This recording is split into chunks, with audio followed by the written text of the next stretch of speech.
Hello అండి, welcome back to our channel word of God. ఈరోజు మనము ఫస్ట్ బైబిల్ స్టోరీగా దేవుని సృష్టి గురించి తెలుసుకోబోతున్నాం. మనము బైబిల్ ఓపెన్ చేయగానే మన అందరికీ కనిపించేది ఏంటి?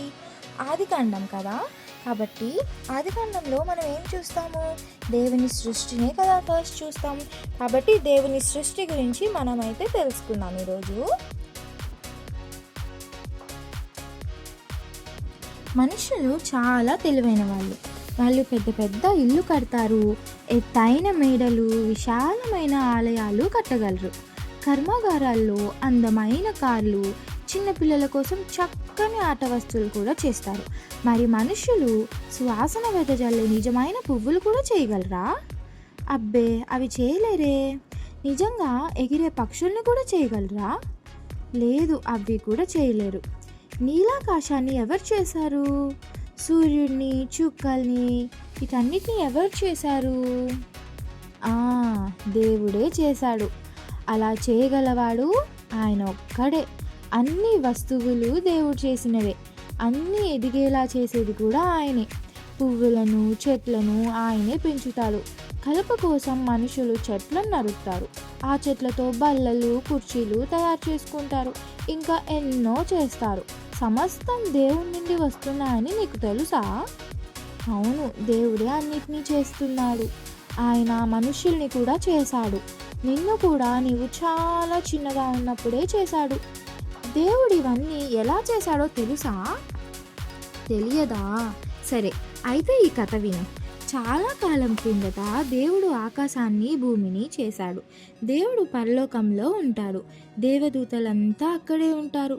వాళ్ళు దేవుని సేవకులు. మొదట్లో భూమి అస్సలు అందంగా లేదు. అది చల్లగా, నల్లగా ఉండింది. అప్పుడు దేవుడు వెలుగు కలగాలి అన్నాడు. హఠాత్తుగా వెలుగు వచ్చింది. అది ఎంత అందంగా ఉందో! ఎందుకంటే దేవుడు చెప్పేదంతా జరుగుతుంది. దేవుడు నిజంగా గొప్ప శక్తి గలవాడు. ఆయన రాత్రి చీకటి తప్పక వచ్చేలా చేస్తాడు. మరునాడు ఉదయం మళ్ళీ అందమైన వెలుగు వస్తుంది. రెండో రోజు దేవుడు నీలాకాశం ఉండాలి, అందులో తెల్లని బూడిద రంగు మేఘాలు ఉండాలి అన్నాడు. వెంటనే అవి అక్కడున్నాయి. ఆకాశంలో తేలుతున్న మబ్బులు చూడండి. కొన్నిసార్లు ఈ మబ్బుల్లో నుండి వర్షం పడుతోంది. కాబట్టి పువ్వులు, చెట్లు, జంతువులు ఈ నీటిని తాగుతాయి. ఇది ఎంత బాగుంటుంది!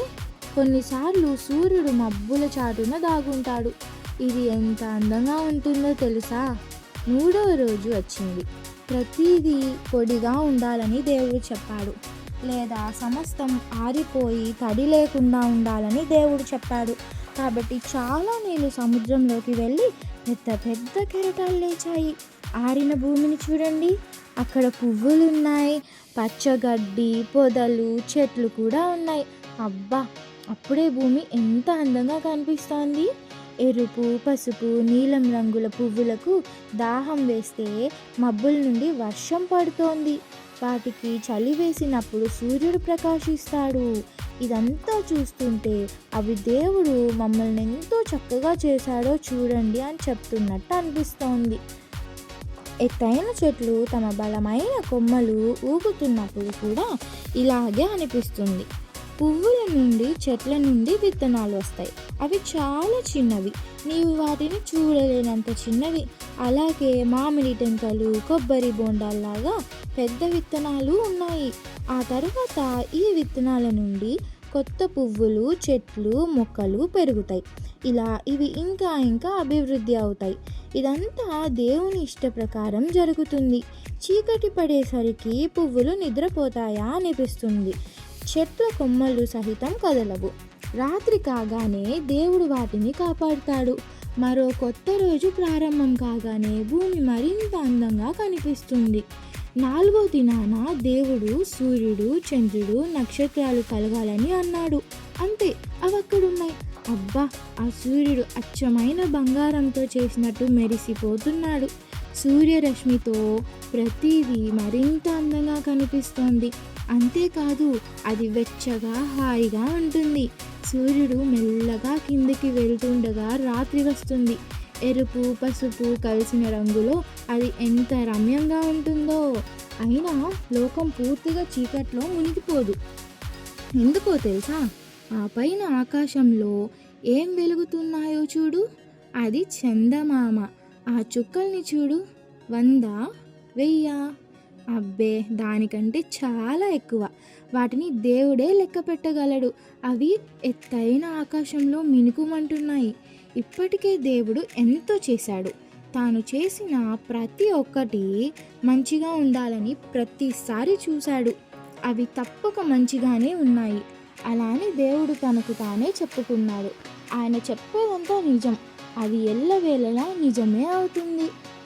చూసారా పిల్లలు, 4 రోజుల్లోనే దేవుడు భూమిని ఎంత అద్భుతంగా సృష్టించాడో. అయితే ఇంకా వచ్చే దినాల్లో దేవుడు ఏమేమి సృష్టించాడు, ఎంత అద్భుతంగా మన భూమిని తయారు చేశాడని తెలుసుకోవాలని ఉంది కదా. అయితే అవన్నీ కూడా మనము నెక్స్ట్ వీక్ నెక్స్ట్ వీడియోతో చెప్పుకుందాం, ఓకేనా? అయితే ఈలోపు మీరు ఈ వీడియో నచ్చినట్లయితే మీ ఫ్రెండ్స్కి ఇంకా మీ మమ్మీ వాళ్ళతో కూడా షేర్ చేసుకోండి. ఇంకా లైక్ చేయండి, సబ్స్క్రైబ్ చేసుకోవడం మర్చిపోవద్దు. బాయ్.